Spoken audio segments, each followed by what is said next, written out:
An Army veteran and SAG actor who starred in a number of films and TV shows on Amazon, Hulu, and Starz, including The Blacklist, Wu-Tang, Godfather of Harlem, Law and Order, and Power. Mu-Shaka Benson is an actor and Army combat veteran born and raised in Utica, New York. Let's give it up for Mu-Shaka Benson.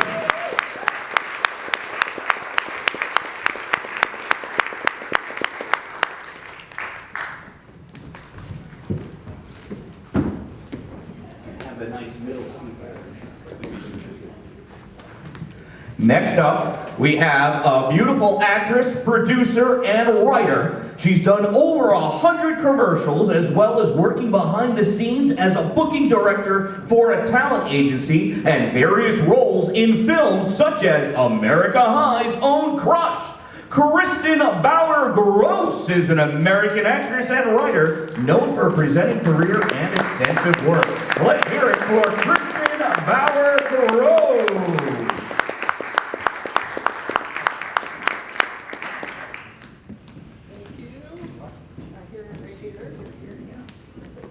And now, who's going to ask all the questions? It's not me. I just am here for comic relief. We've got our co-leaders for SAS. First up, actress, producer, and co-founder of SAS, Laura Stisser, born in Chicago, Illinois, and raised in Syracuse. Where is she? I just saw her. Hey, there she is, Laura Stisser. And of course, the guy we all know and love, with beard, without beard. You can call him by any name you want. If it's not his, he'll make a new character and figure it out moving on. It's Joe Cunningham.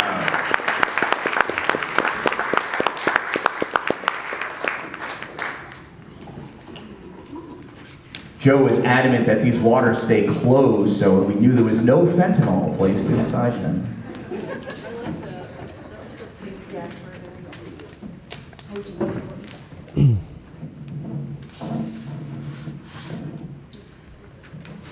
First of all, thank you so much for coming to the panel. We could not be more excited to have you here. I have known Kristin, gosh, how long? Like 8 years probably now? Yeah, because that's when I started with Tamara. Okay. Yep. And Mu-Shaka and I did Windfall, which was a podcast in Syracuse. I did pretty well, right? It did do well, yes. Yeah. Season 2 now.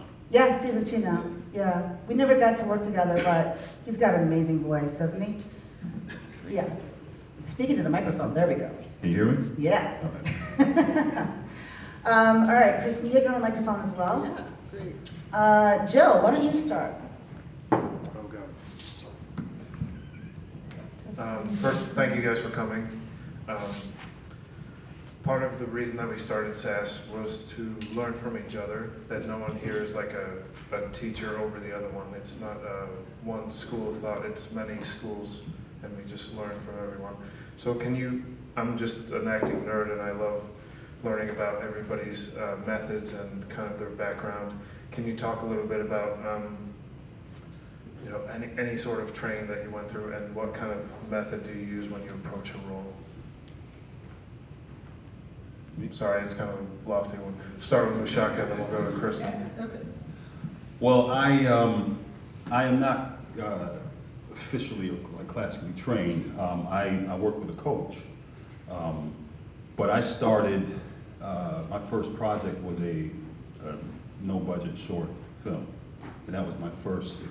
That was Melancholia. No, it was Half Dead. It was a zombie film in Utica. This was back in 2012. And I've never done anything on stage, so I don't have any classical training. But most of my, I guess you would call it training, came from the subsequent work over the past 13 years now. And then I started to work with a coach recently within the past year and a half to obviously sharpen my skills and continue to improve as an actor.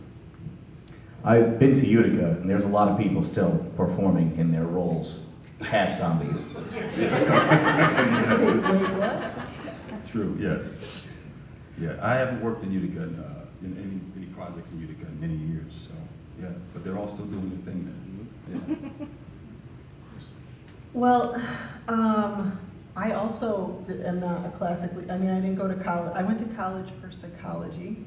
My first agent told me, don't, the number of people that I see succeed in this is so low. She was like, you should go to school and major in something else. So that's what I did.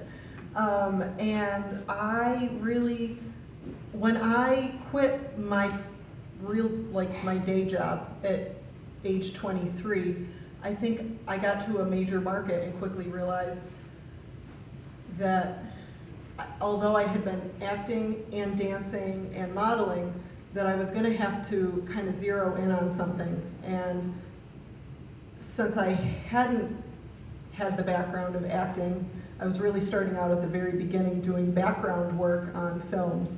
And so I made a living full-time modeling. And it wasn't until COVID happened when an amazing thing that was a silver lining for all small market talent happened, which was self-taping became the norm. And you no longer had to drive to New York City, drive across the state for one audition when you might only book 1 out of 20, 1 out of 100, 1 out of 200.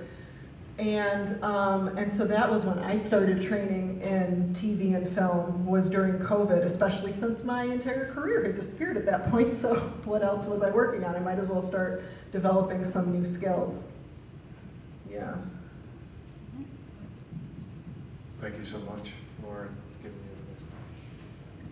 Okay, this is kind of the same question, but I'll ask you individually. Mu-Shaka, what's the biggest challenge when jumping from one co-star role to another and or a co-star role to a guest star? Well, I play a specific type of character. So I guess as far as the challenge goes, it's probably something that I still seek. I'll give an example. So I play very strong leadership roles, and I had an audition a few weeks ago for, well, I can say it now because I didn't book it. It was for FBI. Okay. I can't give too many details into what happens, but the character was, I guess I could say a former mercenary, but he was on his deathbed, and I couldn't speak. So I had to basically do an audition that required all action, and that for me was a challenge. But it was a welcome challenge because it's just something that I'm not really accustomed to as far as the roles that I usually play. So that's a challenge that I still seek. I really would like to play more of a range of characters because I feel that I'm pretty good at, what I usually go in for, which is like, more strong and, just loud and big characters, But yeah, I'm still seeking the challenge. Okay. I'm still craving that. I'm curious because I was wondering if you got a coach, because I had an audition a few weeks back where I had to drive the whole time, and it's so Yeah. awkward on a self-tape to pretend you're driving and to act and make it look legit. So I asked my coach to help me with that. Yeah. I'm curious if you asked your coach to help you with just what do I do with the facial expressions and the emotion? How do I emit that? No, I didn't. I actually didn't work with my coach for this audition, but I have had an audition where I had to drive, where I had to, pretend that I was driving. Yeah.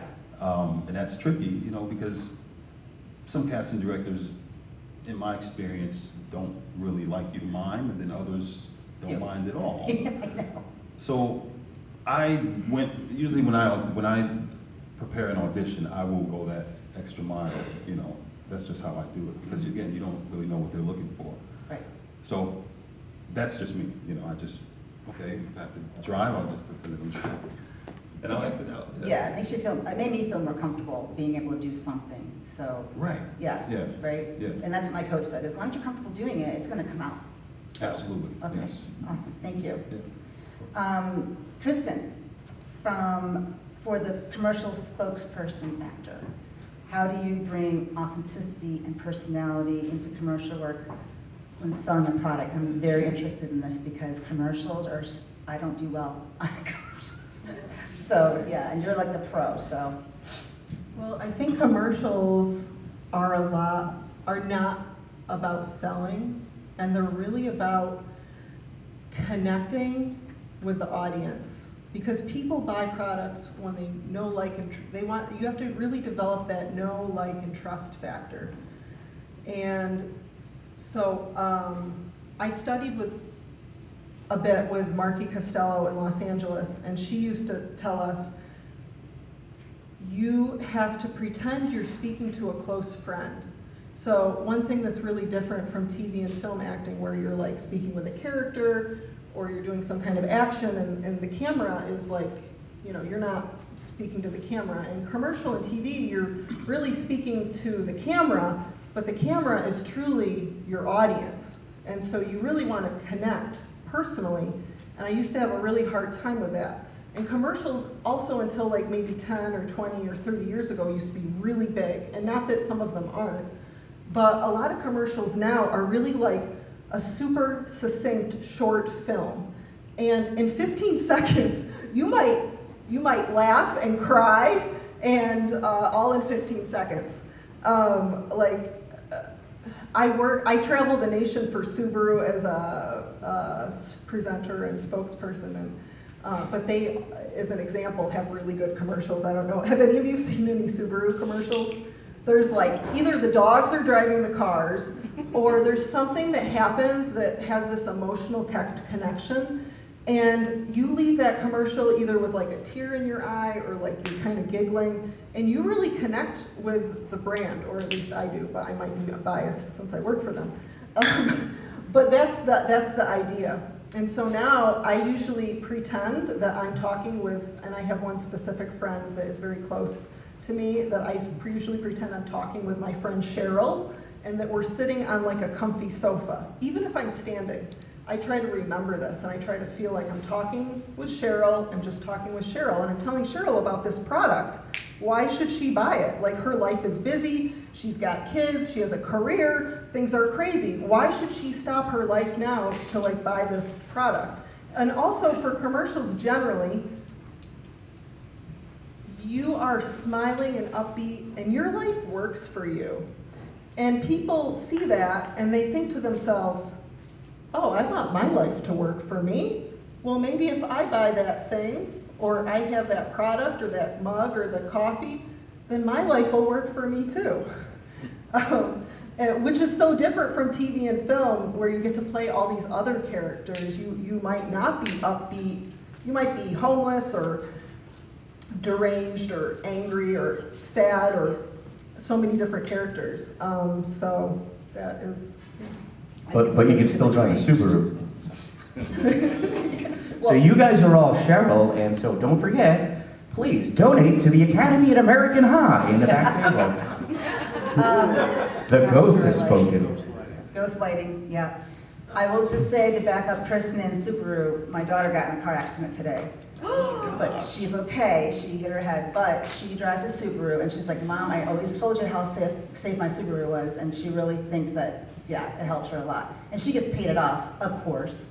So, but yeah, she's gonna get another one, of course. But I just wanted to back you up on Subaru. Wow. Yeah, absolutely. They are the safest All right, brand here you go. globally. Okay, I'm so glad to hear that. Yeah, thank you.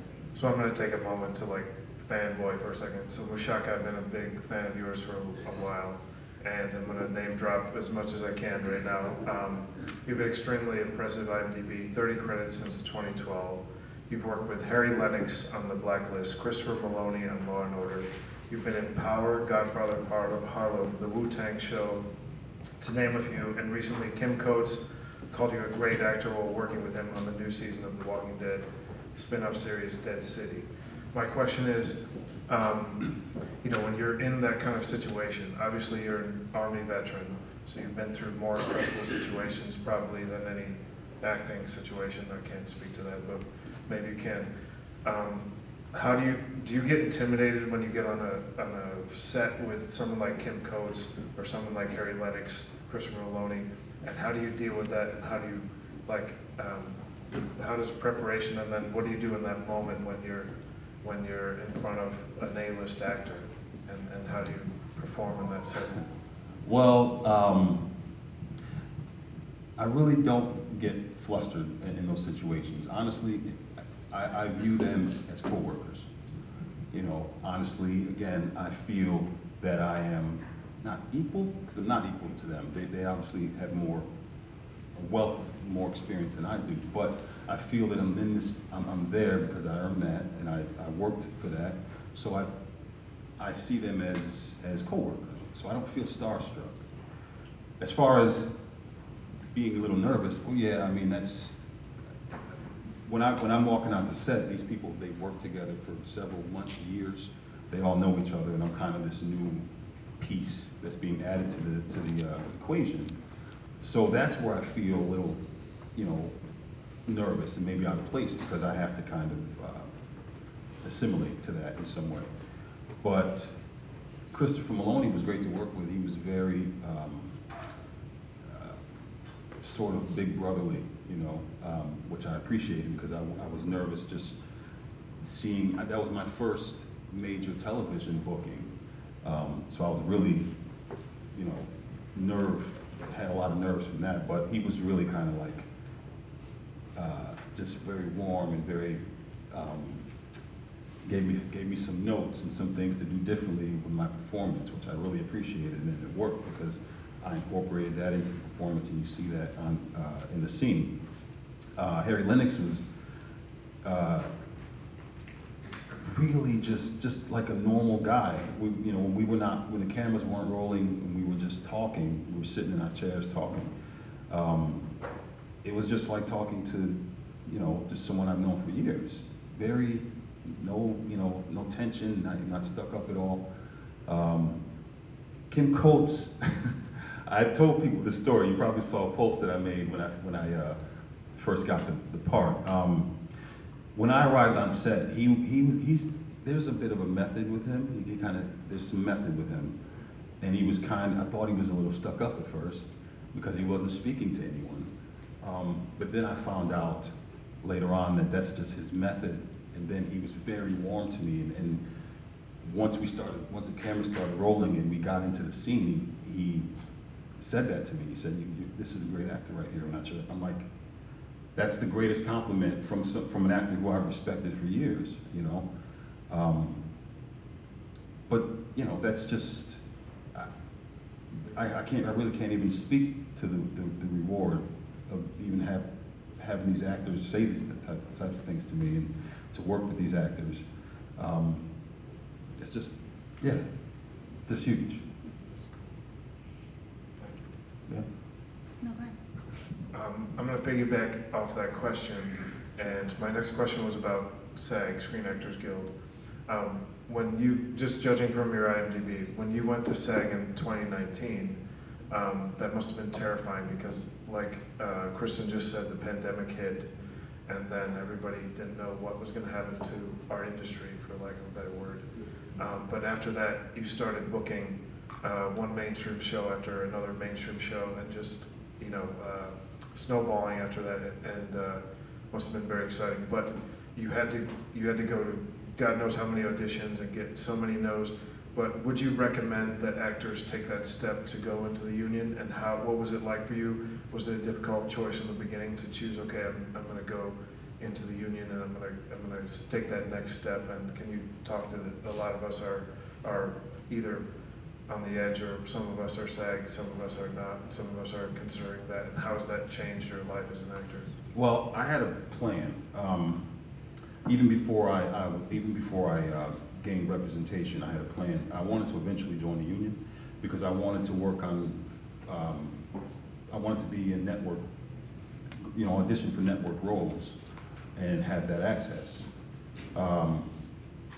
So I became eligible, and I wasn't really in a hurry to join. Once I was partnered with my manager, I was with her maybe 2 years before I actually joined. There was an issue with that because I did it without having a conversation with her.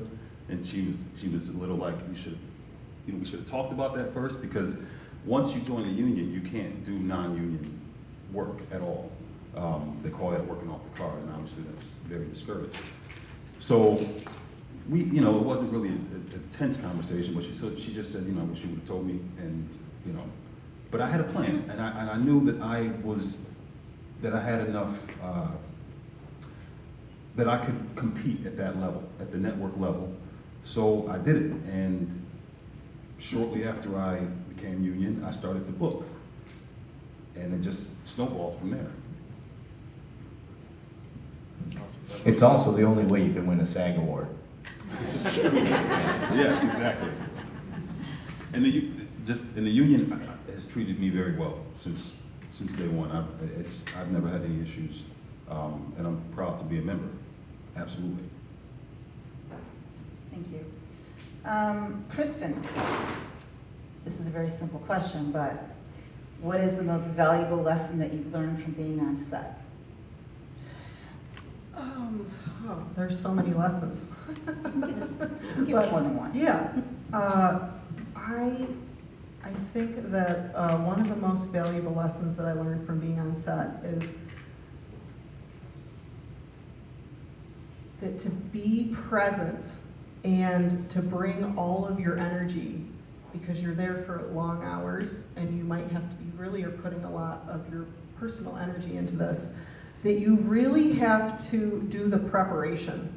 And the preparation means so that you are doing intense self-care, which then means you're kind of intensively trying to care for yourself the best you can, literally all the time, because there's no sick days. And if there's if you're booked on something big and you have a lot of people are all counting on you to be there that day, you really need to be caring for yourself every single day.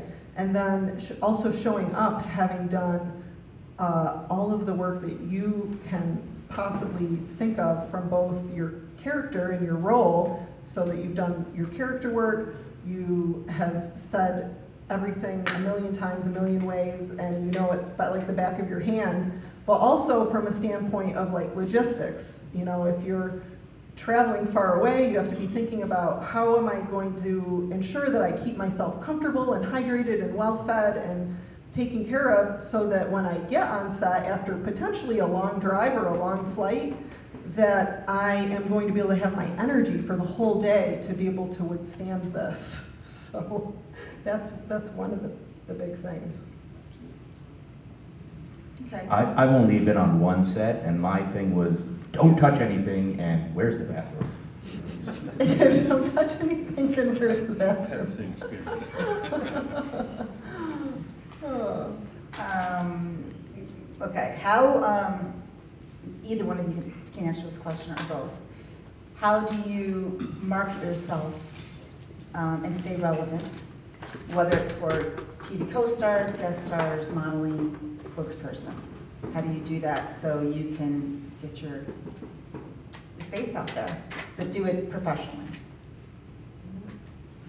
For me, I really let my work do all the talking, and I have a social media presence, but I don't lean into that to gain the work that I gain. I have an extensive resume. I have a demo reel. I post that. People watch that. That brings that's gained me work. But I don't post all the time and sort of keep myself, front and center. I don't. That hasn't been necessary for me. I'm not speaking for anyone else, but my work keeps me relevant, and that's how I continue to work. When obviously, this industry is very unpredictable, so there can be long breaths of time without work, but it is my resume and the work that I've done and my reel that keeps me working. Yeah. Yeah. I think that for me, and I wish I had started doing this like way sooner, I think it was really developing a strong support system around me. And for like the first decade of my career, I had a boyfriend who thought like this was like the silliest career ever to go into. So he was, you know, not even neutral, but definitely not supportive. And now every big audition I do, I work with a coach, and I meet with a coach approximately weekly or every other week. I have a business coach, I have an acting coach.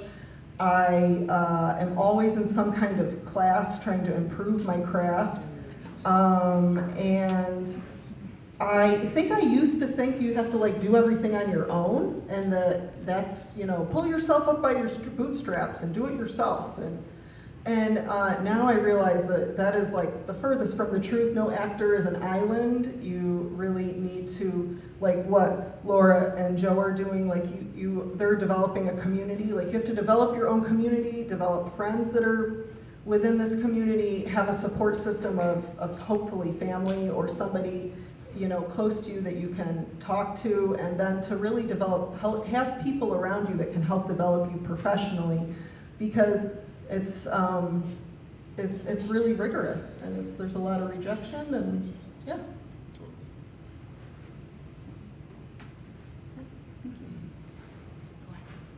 Kristin, this is for you. Kind of a two-pronged thing, but you've spent a lot of time on the casting side, and how has that helped you as an actor, because you've been on the other side of the table? Can you give us some tips? And then I love this. You're the creator and host of Courage to Dream, with the mission to encourage women to take action on their dreams and goals. Can you talk about that, and also how that comes into play now that we're on the other side, hopefully, of the Me Too times of movement in acting? Yeah. What was the first part of the question again? As someone who's on the other side of the audition Oh, table. right. Okay. How's that helped you as an actor, and what can you tell us about our own auditions to do better? Yeah, I think that I've worked in two talent agencies, and both were extremely different experiences. The first one was like one of my first jobs, fresh out of college or whatever. You know, I was working at Elite Model Management, and I was working in scouting. And this job helped me understand how extremely competitive this field is. I mean, that was on the modeling side, but I mean, both industries are very different but similar in a lot of ways, and a lot of models transition to acting, and a lot of actors also do print work, or and anything that is a still is essentially modeling. So, so this taught me how insanely competitive the field was, because they signed one girl the whole time I worked there, which was a bit less than a year, but one person. That was how many. They represented a lot of people, but they, you know, they're not taking on a lot of new people. So a lot of talent agencies in general, you know, they have a lot of great people already, so you're competing to get representation, you know, against, you know, does somebody need your type? Do they need somebody with your skill set? Do they need somebody with your look? And so that was really eye-opening. And I also saw how fiercely people competed from all over the world. Girls were coming in globally, you know, to be represented by Elite Model Management. And they arrived, you know, fresh in New York City, 16, 17 years old, and they were fierce and ready to compete. They were hungry for it, and they would do whatever it took, long hours, whatever it took, they were willing to put in the work. It was really incredible to witness. And then when I worked for a few years as the booking director, or first in booking and then moved into the booking director role here in Syracuse at the it was formerly AMS Models, now it's the TMT agency. And that really taught me, I think if it taught me one thing, you know, I think I used to take rejection so personally. I really used to take rejection personally and think like, oh, I wasn't picked because I wasn't good enough, or I wasn't picked because of this or that. One, I watched, this was when self-taping was in its infancy, I watched hundreds or maybe thousands of self-tapes. So I really got to see lots of people on tape and what people are coming up with. But I also saw how people sometimes just get picked because of you know, all different, like a million different logistical reasons. And it was really allowed me to step back and go, oh, why not me? I can do this too. Why not? Like, so let's go. Can you talk briefly about your Courage to Dream and that mission with women? Sorry. Yeah. Well, that's interesting. After living between Miami and New York City for maybe close to a decade, and I moved back here, and a lot of people came to me with, you know, I'm like, I'm no authority, but, you know, I had done a fair bit of work, you know, and had been doing this full time for many years at that point, and people came to me and said, you know, like, my daughter wants to get into modeling, I don't want her to get scammed, or, you know, I'm retiring soon, I've always wanted to be an actor, and, you know, so I started to think, like, I want other people to be encouraged in ways that I felt like I was not encouraged when I first started in this industry. I don't necessarily felt like, I feel like I could have been better supported. And so I just made my personal mission, my personal life mission, is to empower women and girls especially, but all people, to find their courage to dream, whatever their dream is. It could be something totally unrelated to acting or modeling, but whatever it is, to go for it, because we are each the key to unlock one another's dreams, and there is room for all of us at the top. Yeah, and so I think that it's really nice. It's so nice in this market, because when I was working in New York City and Miami, and maybe I would have a different perspective now coming back, you know, with more work under my feet or whatever you would like to call it, but I felt like, yeah, everybody's trying to claw each other's eyes out, and here most people want to help one another. And if I see a role I think is right for somebody else, I want to tell them. I want to help them. I sent an email yesterday morning to somebody like, this would be a great role for you. Did you see this already? Oh, I didn't see it. Well, you should submit to it. You should get on top of that. And so out of that, I started doing some coaching and teaching, and it's been really great to be that support that I wish I had when I first started.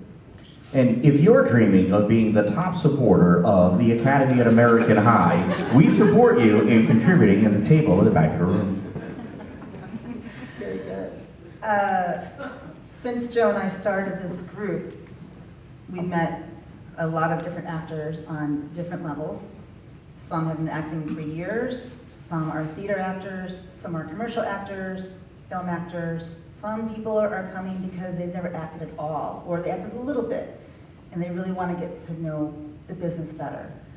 And again, you can take turns on this, and I love that we have a male and female identifying up here, because it's two different perspectives. What advice would you give, not just young actor, but a beginning actor, because I started late in life, to inspire them, or if they don't know what acting path to pursue, how did you figure that out? Well, gosh, I've wanted to be an actor since I was a little kid, and I mean, like 5, 6 years old, I would watch. I was a huge fan of action movies, so I would watch, you know, Sylvester Stallone, Van Damme, you know, the trio. And I remember, I believe it was maybe 2nd grade. We had the show and tell, or they asked us what we want to do, and I said I want to be on the TV. I didn't know that meant I wanted to be an actor. I just knew that I wanted to be on the TV. So I remember a few years after that, maybe, I don't know, 4th, 5th grade, we had some plays, and I would get into these plays, and I was a very shy kid. So once that was over, I kind of I moved away from that thought and the idea of acting, because I didn't really want to be the center of attention. But I had this desire to perform, and I would perform from, you know, friends of mine, family members, and you know, I guess fast forward maybe a few decades, I was in my early 30s, and that's when the audition came up for, you know, the movie in Utica, and I went out for that, and that started this whole thing. So from then on, I have been legit. I've been acting, you know, and I basically fulfilled that dream at that moment when I started to act. I'm okay. I'm an actor. I do this, you know, all the time. This thing that I wanted to do as a child. Again, I don't have any training. You know, I don't have a degree. So I just, I guess, learned on the job, if you will. And I would just encourage anyone, if they have that dream to do that, then to go for it. And I would say to start with stage. If you can go through a training program, I would encourage that, absolutely. I wish I had done that. If I can start over and do it all over again, I would definitely take the path of training, doing more stage work. I have friends who are stage actors. They're brilliant. They're either musical theater or just theater, brilliant actors, and I wish that I could do what they could do. I can't do what they can do. So I would encourage that, because I feel that would also be, that would complete you as a performer if you have more of these things in your wheelhouse. So yeah, I would encourage anyone to definitely train and start with stage. My path was unique. I just started with a short, it wasn't actually, it was a feature-length film. And that was my entrance and my door into this industry. But I always, again, I look back and I wish that I had trained and I'd gone through that path. And my dad used to say that to me when I was starting out. He goes, "You should get into do stage, you know." But I also have to admit, I had a fear of that. I had a fear of being on stage, because again, you can't. There's no take one, take two, you know. So that was intimidating to me. So yes, again, I'm being repetitive, but definitely stage and training. That's important. Speaking of fear, do not be afraid of the ghost that we have in our lighting system. They are friendly. We're going to give them some cake later on and, you know, get to know them better. Kristin, do you want to answer that question? Yeah. I think that success really looks different for everyone. And sometimes it's easy to look around and like say, I want what that person has, or why didn't this happen for me? Or to feel maybe jealous about somebody else's career. But I think for people who are either new or they're looking to get to the next level, it's good to get like a strong visualization of where you really would like to be and what works for your life. Because it kind of depends on a whole bunch of factors. Like, is it realistic for you in your current life to be able to maybe fly to New York or LA every month to be able to film for weeks on end? You know, maybe not. And if your answer for something like that is that you want to work locally more, then I think the best strategy is to think about thinking about what work exists here in upstate New York, which of those types of things that exist I like doing, so that then you can wear as many hats as possible. If you're going to be based in a major market like Atlanta or New York or Los Angeles, then maybe you can ask yourself, do I want to be a film actor? Do I want to be a TV host? Do I want to be on network TV, and that's, you know, maybe a certain kind of niche within TV is my goal? Or do I want to do commercials and industrials and be the next, you know, that kind of career? There's a lot of different paths. There's even more than what I've just listed. There's so many different nuanced paths within that. One of my coaching clients, I was working with her on an audition for a QVC host the other day. So I mean, there's so many different things you can do. And even within this market, there's lots of different nuanced things that you might be able to find that you didn't know exist. And to keep your mind open if you live in a small market, because my goal is to be working all the time. I just want to be working as an actor and as a talent and as a performer all the time. That's what I love. And Terry Berland, have you ever heard of her? She wrote a book, and she's a casting director in Los Angeles, but she also is famous for her book called Acting in TV Commercials. And in one of the first few pages of her book, she says, if you can do anything else and be happy, like go do that thing, because this is gonna be a tough road. Like tough, like you gotta be ready for this.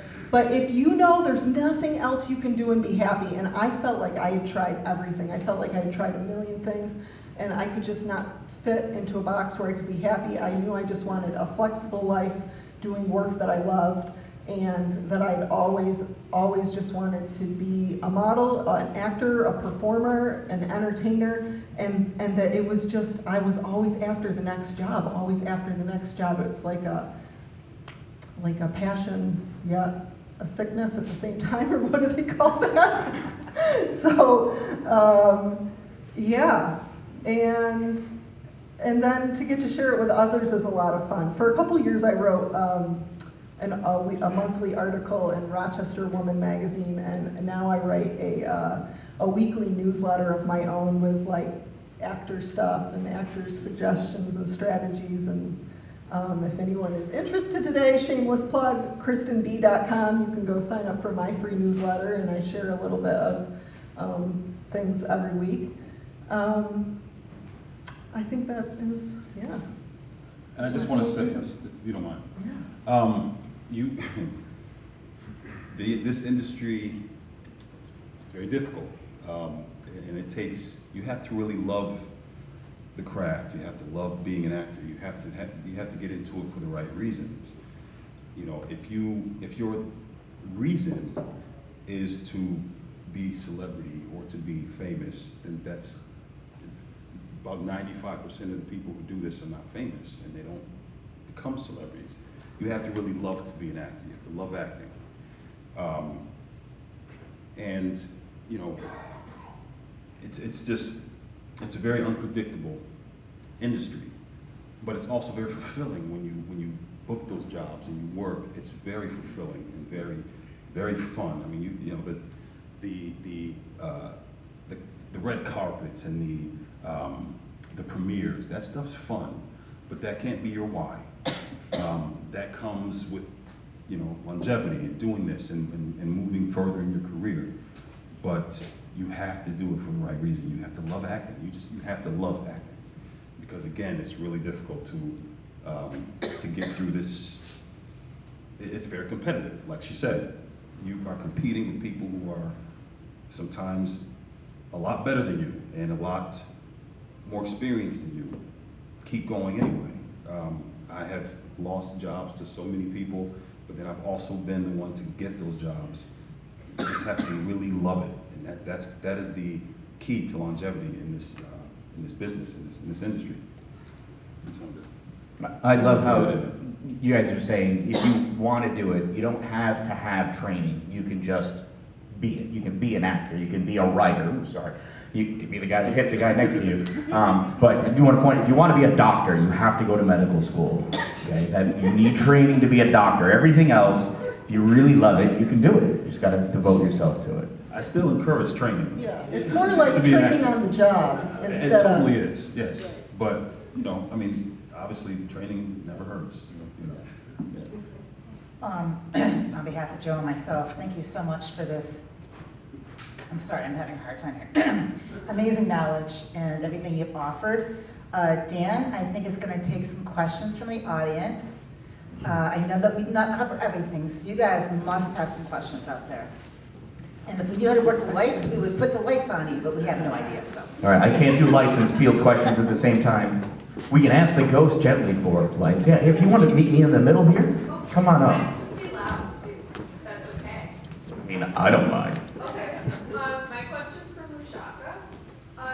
You talk, it's a two-parter, so part A is, can you talk a little bit about your journey to representation that, you know, allowed you to get onto network television? I'm assuming it's New York Reality, like a bigger representation company. Could you talk a little bit about that journey? And then my other question was if you could talk a little bit about what it's like being a professional actor who lives upstate and how you make that work. Absolutely. So I was partnered, I was referred to my manager. I got a manager first. My friend Susan, knew a manager down in New York City, and sent my reel to her. And I got an email from this woman. About a month later, I got an email from her. She said, "I like your reel. I'd like you to come down. We can have a meeting. But I need to be clear." She said, "I know that you live in Utica. That's a little off-putting." She said, "But if you can make it happen and you can travel to the city when we need you to work, then maybe we can make this happen." So I went down to New York City. I had a meeting with her and her team.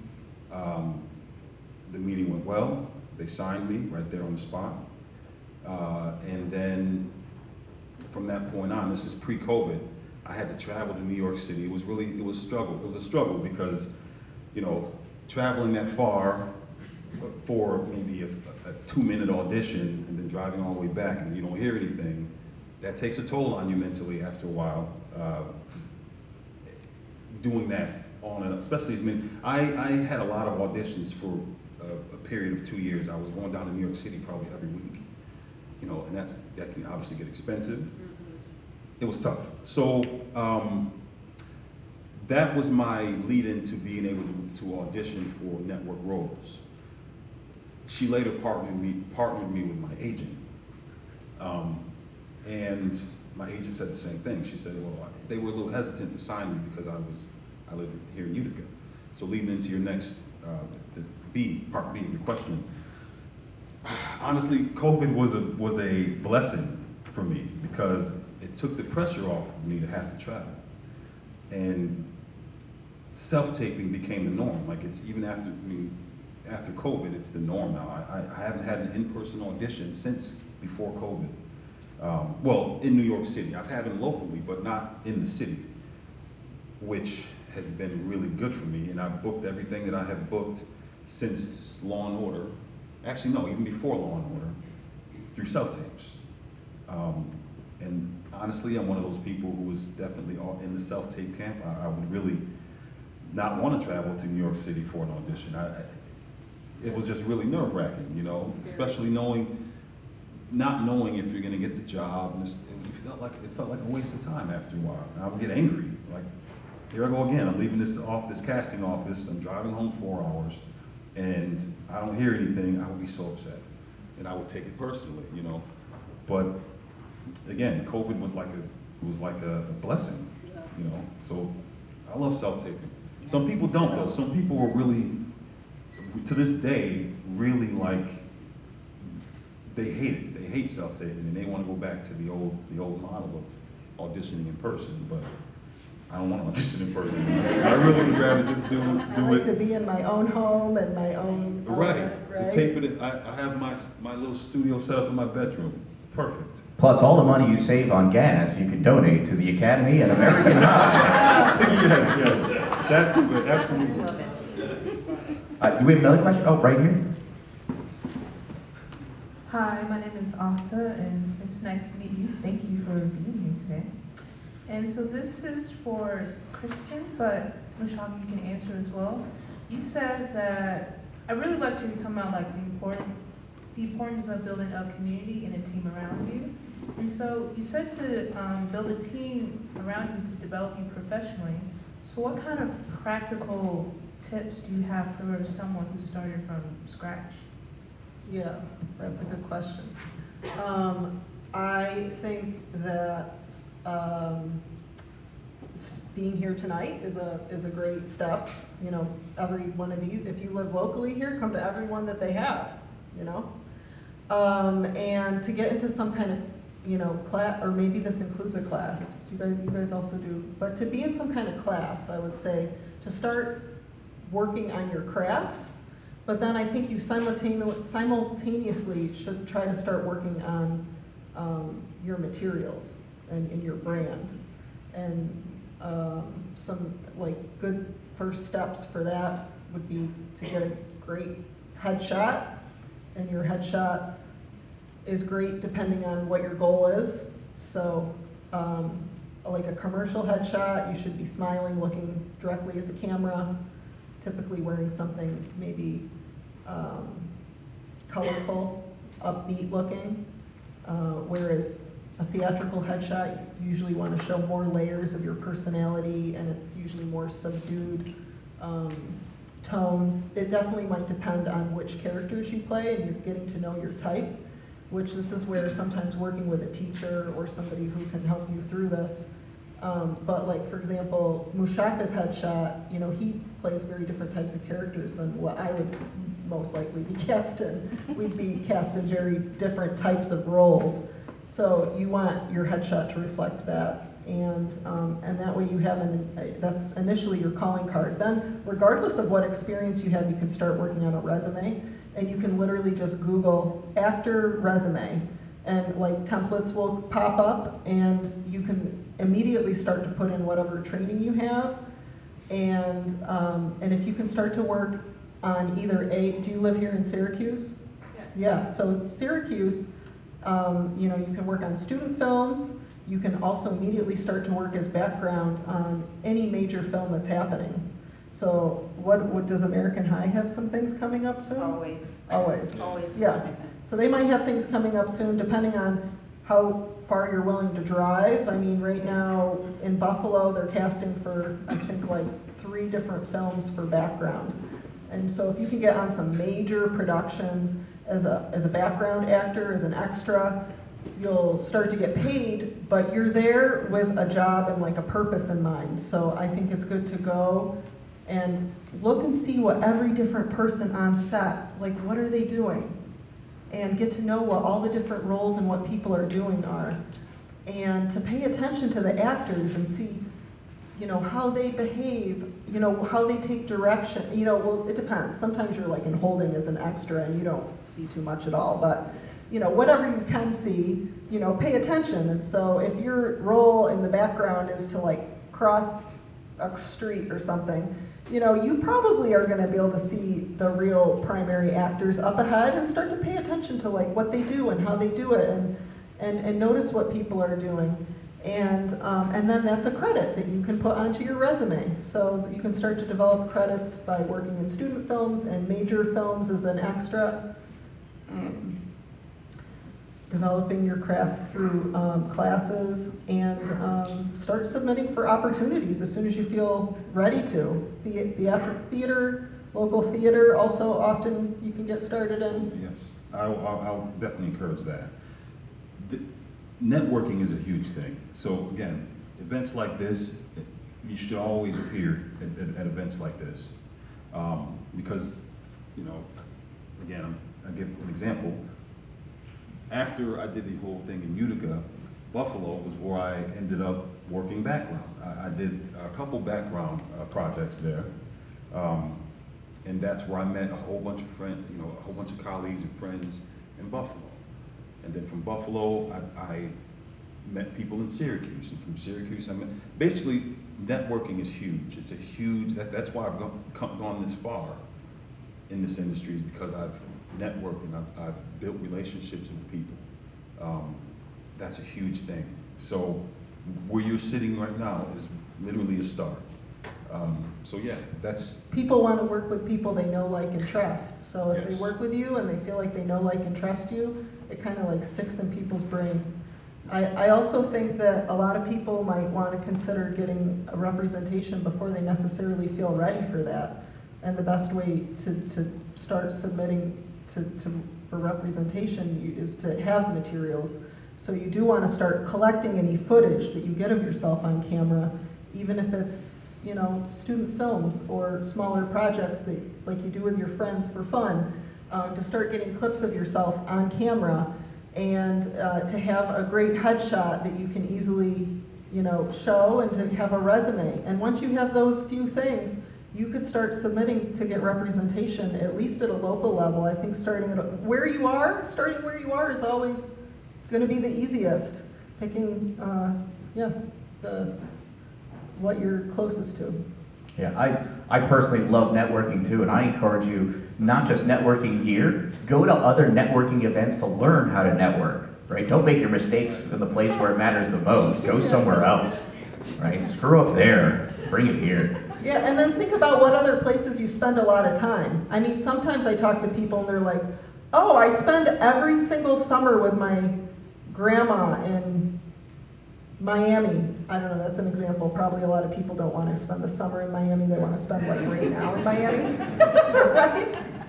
You know, they want to be in Miami in the winter in upstate New York. And then, but anyway, I spend the summer in Miami with my grandma. Well, great. Then maybe you want to get also representation in that market, you know, so then you can kind of start spreading your wings a bit. All right, I think we've got one more question here. I thought Glenn was waving hi to me because I haven't seen him in months, but he actually has a question. Hi, I'm Glenn. I'm an amateur improv actor. My question's not about improv though, but you mentioned it a few times. My question's about rejection. How do you handle rejection, especially if it's something you really, really wanted? Thank you. Thank you for sharing your experiences today. And in true improv fashion, he asked a question. Oh my gosh. You know, earlier in my career, the rejection was hard. I would really take it personal and I'd be hurt by that. As the years progressed and I started to understand the casting process more, I gained an understanding that helped me emotionally grow and not hold on so hard to, you know, because there's a saying, sorry to jump all over the place, but there's a saying, it said, what is for you will not go past you, or something like that, you know the saying. And that's true. The things that I have booked, I feel, okay, that was meant to happen. And if I don't get it, the person that does get it, it's their time, it's for them. I don't take it personally anymore. Now, that doesn't mean that I don't still feel a little bit of a sting. You do feel a little, you know, disappointed, but that probably lasts for a day or so, and I'm done with it. I move on and wait for the next thing to come along. You know, there have been roles that were really, you know, I was like, oh, and I may have held on to those a little longer, so much so that I would even watch the show, you know, to see who got the part. Which is not recommended, by the way. Listen, I will not be watching FBI for some dead guy. Yeah, right, exactly. But sometimes you just can't help it, you know? And I've done that a couple times, and honestly, I watch it and I'm like, wow, okay, he's great. He's great for the part, and I let it go. But rejection becomes easier. The longer you do this, it becomes easier. You just understand that's part of this process, is being rejected. I've been rejected so many times and lost so many opportunities to people who, you know, they were better for the part in some way or another, you know. That's just part of it, rejection. And you just have to be used to that. You have to grow to understand that. And that's something you just really become used to. Yeah, I have two things to say about rejection. Number one is that I try now, and it's still really tough, but I try now to look at rejection, that every single audition is an opportunity. And I try to think about what can I get out of this for me. So number one is that my new thing for 2025 is that I try to have fun doing auditions. So I'm trying to enjoy myself. But number two, or same part, is that if it is an in-person audition, I try to think about, like, I'm gonna make at least one connection with the person, somebody else in the waiting room. I'm gonna meet somebody else, and I'm gonna make a valuable connection, and that's what's gonna be valuable. Otherwise, I just think about it as, this is an opportunity for me to get in front of this casting team. This role might not be right for me, or there might be somebody who does a better job. But this is the way I am forced to practice my craft all the time by, you know, working on developing characters and and memorizing lines and doing all of the work. And then if I don't get it, I just have to move on to the next thing. And when you're getting a lot of auditions, then you kind of like are kind of just forced to think about moving on to the next thing. But the other thing I had to say about that is that, you know, we're all human, and it doesn't ever go away. You know, people will pick you apart. I've had people tell me, I'm too fat, I'm too short, my nose is all wrong, I talk funny, I say too many ums and uhs, which you probably learned tonight, which I'm working on. And so you have to be prepared for people to tell you all kinds of awful things about yourself. And I used to feel like I wanted to be somebody else. I wanted to be whatever the industry wanted me to be. But now, especially working in a talent agency, the thing I learned is really that I want to be the most me I can be. And there's no other me. And so only certain roles are going to be right for me. But I am going to be me. Weird, quirky me. That's it. One more thing, if you don't mind. The other thing that helped me is that when you have an audition, it's because you were invited to audition. Casting wants you to come in to audition. They see something, they think that you are good for, that you have a good look. Again, that goes back to the headshot. They're welcoming you into audition. To me, that's a big deal, because even if I didn't get the part, casting saw something in me to invite me in the first place to audition. And I've had casting officers invite me many times. I've auditioned. Before I got the blacklist, I auditioned for them 8 times. The 9th time, they gave me the job. So, although I was very frustrated and I was angry at some, you know, I reached that point where I was a little angry about it. The 9th time, they gave me the job. So, an audition is a win. An audition in itself is a win, because you are being asked to audition. Casting is saying, I want to see what you bring to this character.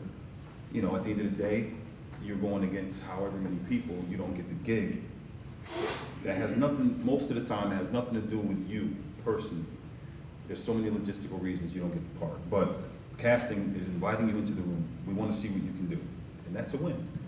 They're cheering you on. I used to kind of feel like maybe they're against you. But if they brought you into the room, they are cheering you on. They want you to succeed. They want to submit really good people that the director and the directing team are going to love.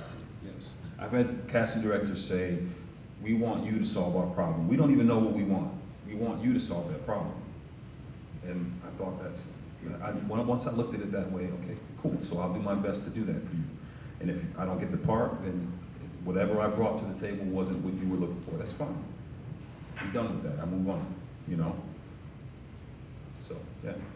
I love that, and I love the idea that it's all practice, right? We're always practicing. If I didn't get it, well, that's because I was just practice, right? I'll get the next one. That'll be a better fit for me to be the me. Absolutely. Excellent. Well, thank you guys very much. We need to move on to our next segment. So remember, right? Let's put our hands together for Mu-Shaka, Benson. And Kristin Bauer-Gross. Remember, you can sign up for her newsletter, KristinB.com. Only I's in Kristin. No E's. Let's not be silly. All right. Thank you guys very much. All right. Our next segment, our producer segment, we're going to have a video call with producer Mark Wheeler running the questionnaire.